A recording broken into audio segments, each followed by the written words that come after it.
So we went over a lot of different things, but as always, we started off with posture. So in Tango, you want to stand with your heels together, with a little bit of turnout maybe if you want to. Zip up all the way, knees and thighs. Stand up straight.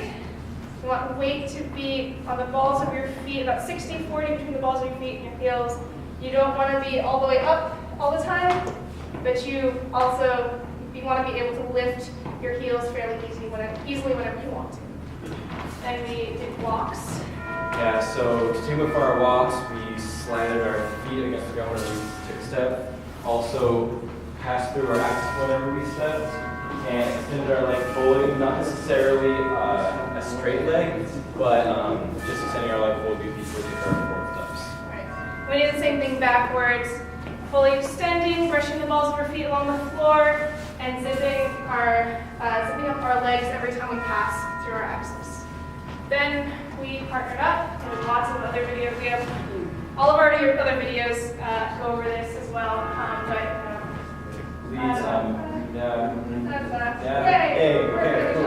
Okay, cool. And we walked around.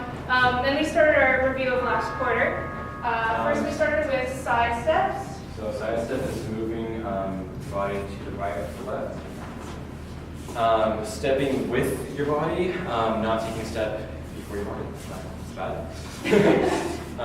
Then we learned forward no-shows, which is basically starting with a cadency step, which is like a rock step, going around. There's no forward no-shows.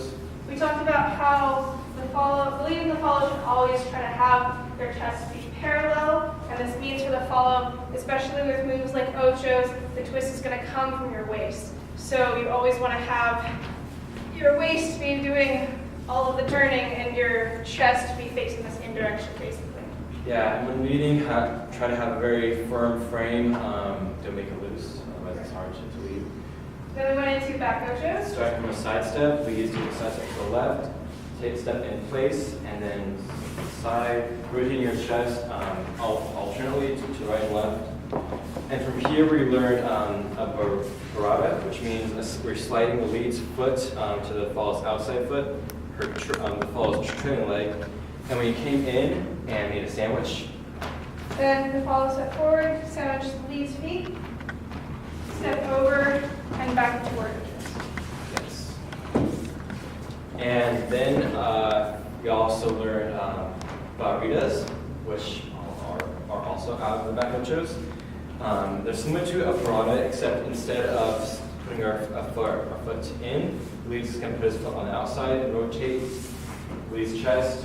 Sandwich and step over once again.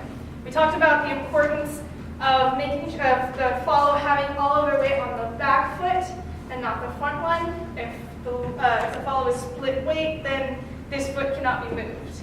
Same thing for the lead. Make sure your weight is all on your back foot and rotating your chest with your foot. And we also talked about this is mostly an illusion. The follow's foot is not actually being pushed around anywhere, but this move stems from an actual chest lead from the lead. Yes. And then we went into molinete. We covered molinete briefly, a fairly complex move, but something that we should all be reminded of now and then. We went over how it's very much like a grapevine in which one goes forward, side, back, side, forward, side, back, side. Instead, in Tango, we go forward, pivot, side, pivot, back, pivot, side, pivot, and then can start once again on the forward step. Then we talked about how to do this in a circle or in a box. You pick a point on the floor and try to always face that point. Take a forward pivot, side, pivot, back, side. And to be able to continually do this. Yes, and to get into a molinete, actually from Lee's perspective, most of what you're doing in molinete is simply standing in place, keeping your chest parallel to the follows, and basically taking very small steps, standing in place like this for most of the move. Exciting! Yeah. Then we partnered up. To get into this, we do a cadencia step and bring the follow across. Into the forward. then side, back, side, forward. And we talked about how important it was for the lead not to be moving too fast. The follow is at a farther radius from the center of the circle than the lead is, and for every movement that the lead does, the follow has to move a lot more. Angular momentum, if you want to think about it that way, or not. Anyway. Or not.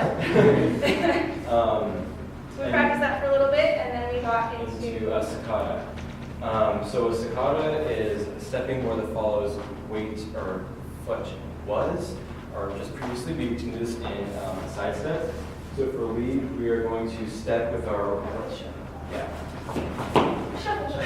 we're going to step with our right foot where the follow's right foot was, and rotate as we step. This adds a lot of momentum to the momenting. If you okay. And also we can do this out of a forward step as well.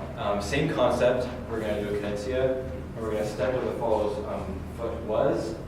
The follow's weight should not be on the foot; it's going to be on the other foot. And then we're going to step and rotate at the same time. Now this doesn't change a lot for the follow, it just adds a lot of momentum, which means it goes a lot faster. So for those of you who aren't super duper comfortable with Molinete, you might want to do this a little bit slower at first. All right. Yeah, that was our lesson for today. Thank you guys for coming out.